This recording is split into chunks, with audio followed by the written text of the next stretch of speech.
దేవుని నామమున స్తోత్రంలో ఈనాటి ధ్యానాంశం సామెతల గ్రంథం పద్య రచన సరళ భాషలో 99వ పద్యం అండి, 31వ అధ్యాయం 22-23 వచనములండి.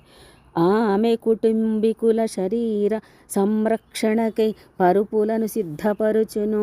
నమ్మకమైన గృహ నిర్వాహకురాలిని భార్యగా కలిగిన భర్త సంతోషముగా పెద్దలతో కూర్చుండి పేరు సంపాదించిన వాడవును. గౌరవప్రదముగా వారి గవిని అనగా గుమ్మము యొద్ద న్యాయ విచారణ చేయుటకు ఆమె కూడా కూర్చుండి భర్తకు తోడ్పడును.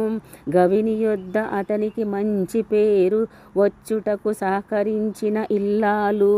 ఆమె కష్టపడి నారబట్టలను తయారు చేయించి వర్తకులకు అమ్మును. మంచి వ్యాపార దీక్షత కలిగిన స్త్రీ పేరెన్నిక కలిగిన ఆణిముత్యము.